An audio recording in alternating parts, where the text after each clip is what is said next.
Sobre Santa Bernadette. Histórico. Marie Bernarde Soubirous Bernadette nasceu em Lourdes a 7 de janeiro de 1844. Em 1858 teve as aparições de Nossa Senhora. Entrou na Congregação das Irmãs da Caridade, em Nevers, a 29 de julho de 1866. Como irmã, era enfermeira e cuidava de doentes. Faleceu a 16 de abril de 1879 com 35 anos. Em 1933 o Papa Pio XI a declarou santa. A festa de N. Senhora de Lourdes é 11 de fevereiro. De Santa Bernadette Soubirous é 16 de abril.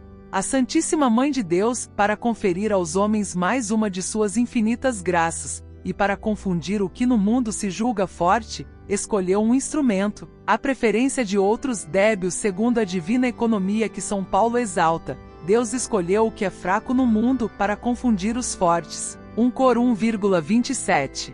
Este instrumento era Maria Bernarde Soubirous Bernadette, nome hoje caríssimo e celebérrimo no mundo inteiro, mas naquele tempo, quando apenas 14 anos contava, de todos desconhecida.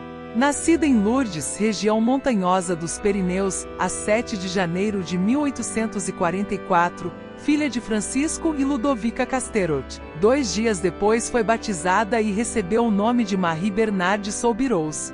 Vivendo pobremente, crescia sem alguma doutrina humana, mas em suavíssima simplicidade de costumes e admirável candura de espírito. Querida por Deus e pela Santíssima Virgem Mãe, Maria observou a humildade de sua filha e dignou a inocente menina, entre 11 de fevereiro a 16 de julho de 1858, de 18 aparições e de celeste colóquio.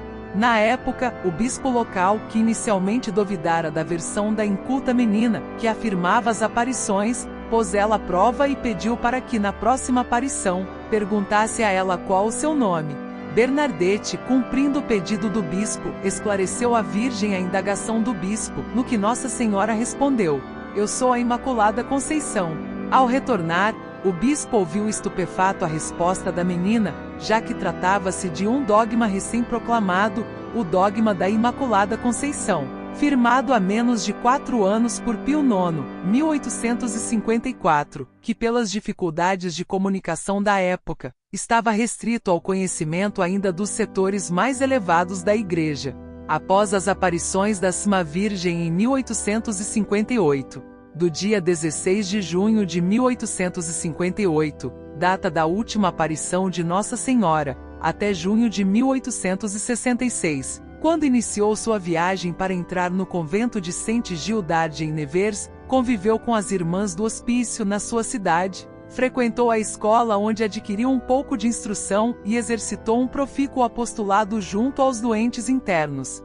Mas foi também um período difícil de sua vida, porque era solicitada e importunada em todos os momentos, por curiosos, por pessoas que queriam o seu autógrafo, queriam vê-la, assim como tocar-lhe e fazer-lhe perguntas. Foi assediada também por diversas ordens religiosas que a queriam, cada uma desejava que ela entrasse em sua comunidade.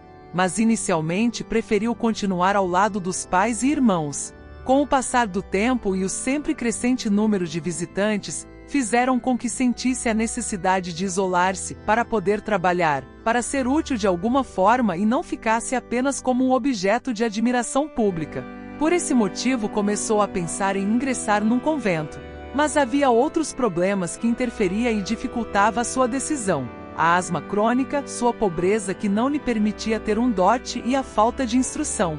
Entretanto, com o passar dos meses a convivência em casa estava tornando-se impossível, em face dos motivos mencionados. Por isso decidiu-se e escreveu para Nevers pedindo autorização para entrar no convento. A resposta veio positiva. Em 7 de julho de 1866, às 22h30, desembarcava na estação ferroviária de Nevers, acompanhada de mais 2 postulantes, Maria e Leontina, e de 2 superioras da comunidade. No dia 8 de dezembro teve uma grande tristeza com a notícia da morte de sua mãe Luísa com 41 anos de idade. Bernadette encontrou em sua vida de convento as dificuldades naturais que o ciúme pode causar a algumas pessoas, por ter sido ela a preferida da Virgem Mãe, apesar de ser tão modesta, simples e sem qualquer instrução. E foi com muito sofrimento, com um imenso amor pelo próximo, um perseverante espírito de disciplina e obediência inigualáveis, que conseguiu superar todos os momentos difíceis. Respeitosamente acatava as decisões e as ordens das superioras, mesmo que às vezes denotassem um excesso de rigor ou que fossem na maioria das vezes ofensivas, aceitando-as sem discuti-las com um singelo sorriso. No dia 30 de outubro de 1867 fez a sua profissão de fé. Sua voz era firme e sem afetação. Compromete-se por toda a vida a praticar a pobreza, a castidade, obediência e caridade. Foi escolhido para ela o emprego da oração e auxiliar na enfermaria da casa-mãe. Com a morte da enfermeira-chefe irmã Marta a 8 de dezembro de 1872, por iniciativa própria, assumiu a responsabilidade da enfermaria, sem nomeação das superioras, tomando sobre si todas as tarefas e atribuições da função. É assim que organizou a enfermaria, colocou rótulos nos produtos, relacionou as diversas poções, escrevendo as fórmulas, tudo com capricho e interesse. E também com invulgar dispensava atenção e carinho a todas que necessitavam de seus serviços. No dia 4 de março de 1871 recebeu um telegrama que trazia a notícia da morte de seu pai. Chorou muito, com imensa saudade dele. Dias depois escreveu a Maria, sua irmã: "Venho chorar contigo." Fiquemos, no entanto, submissas, embora bem desgostosas, à mão paternal que nos bate tão duramente há algum tempo. Levemos e beijemos a cruz. A 3 de junho de 1873 tem uma recaída muito séria. Ninguém duvida de que vai morrer. Recebe a extrema unção pela terceira vez. No entanto, dias depois, melhorou e voltou a rir e a ter disposição para o seu trabalho na enfermaria. A 11 de dezembro de 1878, deita-se definitivamente na sua capela branca, como chamava o seu leito na sala da enfermaria, porque ele possuía um grande cortinado que o envolvia. Colocou próximo à imagem de São Bernardo de Claraval, seu padrinho de batismo, Padre Febvre, seu último confessor e que constantemente estava em sua companhia, enumera suas enfermidades. Uma asma crônica dilacerante do peito, acompanhada de vômitos de sangue que duraram 2 anos. Tinha aneurisma, desenvolvimento da aorta, uma gastralgia, um tumor no joelho. Enfim, durante os 2 últimos anos, a cárie dos ossos, de forma que seu pobre corpo era o receptáculo de todas as dores. Também formaram-se abscessos nos ouvidos da irmã Maria Bernardi que a afligiram com uma surdez parcial que lhe foi muito custosa e não cessou senão algum tempo antes da morte. A partir de seus votos perpétuos, a 22 de setembro de 1878, os sofrimentos redobraram de intensidade e não cessaram senão com a morte. A sua ambição, que escondia e não permitia que as pessoas soubessem, era o seu imenso desejo de ser uma vítima para o coração de Jesus. A partida para a Pátria Celeste, no dia 28 de março de 1879, pela 4ª vez recebeu a extrema unção. Protestou: "Curei-me todas as vezes que a recebi." Depois do santo viático ministrado pelo Padre Febvre, disse: "Minha querida madre, peço-lhe perdão por todos os sofrimentos que lhe causei, com minhas infidelidades na vida religiosa, e peço também perdão às minhas companheiras dos maus exemplos que lhes dei, sobretudo com o meu orgulho." Durante a Semana Santa, celebrada do dia 6 ao dia 13 de abril, os escarros agravaram-se e ela pede um alívio. "Se pudesse encontrar na sua farmácia qualquer coisa para aliviar os meus rins, estou toda esfolada." E de outra vez manifestou-se assim: "Procure então nas suas drogas qualquer coisa para me fortificar. Não tenho forças nem para respirar. Mande-me vinagre bem forte para cheirar." Depois mandou tirar todas as imagens e estampas de santos que ornavam o seu quarto. "Este me basta", mostrando o crucifixo.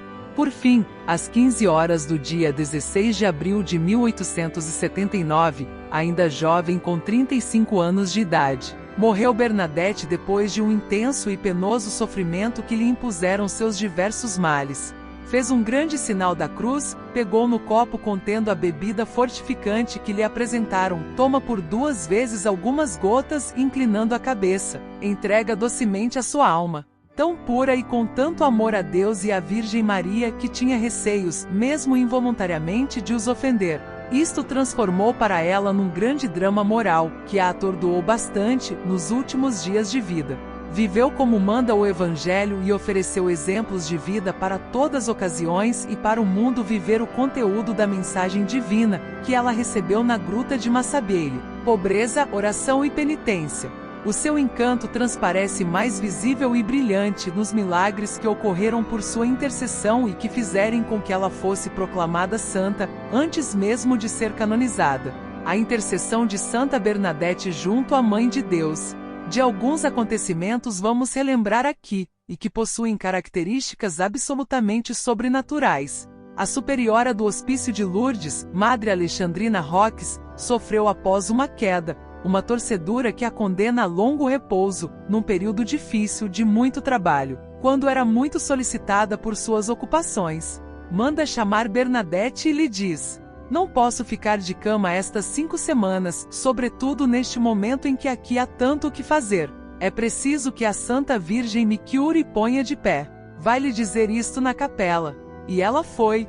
No dia seguinte, a superiora estava de pé, sem a torcedura, para espanto do médico, que, contudo, já devia ter visto coisas idênticas e outras até mais extraordinárias, em Massabielle. Em outra oportunidade, em Nevers, uma mãe cujo filho morria, vai até o convento e leva a coberta do berço da criança, com pretexto de que o bordado não estava terminado. Conversa com a Madre Superiora e lhe súplica que dê a irmã Maria Bernarda para acabá-lo. A madre concordou e levou a coberta onde ela se encontrava com as outras irmãs e disse: está aqui uma coberta cujo bordado está errado. A dama que o trouxe pergunta se alguma de vocês poderia consertá-lo. Isto é fácil, responde Bernadette, sempre viva e pronta a gracejar.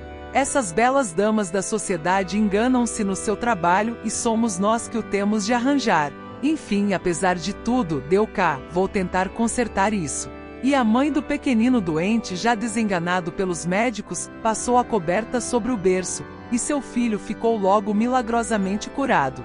Aconteceu em outra oportunidade, que uma mãe com sua filha portando uma enfermidade incurável que a impedia de andar, decidiu levá-la ao convento, porque a medicina nada mais podia fazer por ela. Entendeu-se com a superiora, que logo depois chamou Bernadette. Irmã Maria Bernarda, quer tomar nos braços esta criança, enquanto eu falo com esta senhora? Sobretudo, não a ponha no chão. Ela afastou-se com a criança para debaixo dos castanheiros. Quando a superiora veio procurá-la, encontrou-a chorando, com receios de ser censurada. A criança debatera-se de tal modo nos seus braços que se viu obrigada, apesar da proibição, colocá-la no chão, por onde andava, e corria com toda alegria em volta dela. A mãe ficou emocionada e chorou de satisfação, enquanto a superiora apressadamente mandou Bernadette dar um recado na outra extremidade do convento, para preservar a sua humildade. A criança estava totalmente curada, sorria descontraída e satisfeita, brincava ao redor de sua mãe. Assim, Nosso Senhor aliviava os sofrimentos das pessoas que tinham fé pela intercessão de Nossa Senhora, concedendo as graças ao suplicante através das mãos inocentes de Bernadette. O maravilhoso manifestava-se sempre de tal modo que para ela, de um modo geral, permanecia ignorado. Após a morte da Santa Bernadette. Depois de sua morte, os milagres multiplicaram-se em torno de seu túmulo, com uma frequência notável. Os muros de sua capela funerária estão hoje repletos de ex-votos, emblemas vivos de sua eficaz mediação junto à Mãe de Deus. Ela também fazia maravilhas ao longe, mesmo sem intervenção de relíquias e de imagens, tendo sem cessar feito prevalecer a força e o poder do Espírito. 30 anos após sua morte, em 22 de setembro de 1909, foi aberto o caixão para reconhecer os despojos mortais. Seu corpo estava intacto, a tez estava branca. A 13 de abril de 1925, exumaram-na pela última vez. Bernadette, ainda intacta, parecia que estava adormecida. Cobriram sua face e suas mãos com cera e a colocaram sobre cetim, seda e rendas na capela, onde hoje encontra-se a veneração de todos, no convento de Saint-Gildard, em Nevers, na região do Loire, na França. Lourdes nos dias de hoje. Desde 1858 até hoje, contínuas multidões se têm reunido na Basílica de Nossa Senhora de Lourdes, às vezes presididas por papas ou seus legados, e muito mais frequentemente por bispos e cardeais. Os milagres de cura são estudados com todo rigor e só reconhecidos quando de todo certos. Mais numerosas são as curas de almas, embora mais difíceis de contar. Como vimos, Nossa Senhora pediu a Bernadette que se dirigisse aos sacerdotes e lhes dissesse que levantassem uma capela no lugar das aparições. Uma capela, comentou um sacerdote a quem foi comunicado o pedido. Tens tu dinheiro para erguê-la? Não tenho, disse com muita naturalidade a vidente. Pois nós também não. Diz a essa senhora que Todê, Maria Imaculada deu muito mais que dinheiro. Abriu-se o céu, choveram e continuam a chover ainda agora os seus tesouros. O dedo de Deus está em Lourdes há mais de 100 anos. Quanto ao caráter sobrenatural das aparições, indicamos alguns pensamentos que deveriam ser cotejados com os fatos decorridos. Bernadette estava de perfeita boa-fé ao relatar as manifestações recebidas, e sendo a menos nervosa das meninas, não foi vítima de exaltação entusiasta. O caráter sobrenatural deduz-se da atitude que prudentemente assumiu a hierarquia da Igreja, o pároco, o bispo e tantos outros prelados e mesmo os vários papas. E tenha-se presente que o estudo dos pretensos milagres se faz em Lourdes por uma comissão médica que trabalha com máxima seriedade. Terminamos a terceira parte desta narração. Fique conosco para continuarmos a apreciar as grandezas da Mãe de Deus. O próximo será o quarto e continuação das histórias das próximas aparições. Este é o canal Domus Aurea, a Casa de Nossa Senhora. Subscreva no canal, dê um like e compartilhe, pois o saber não ocupa lugar. Salve Maria!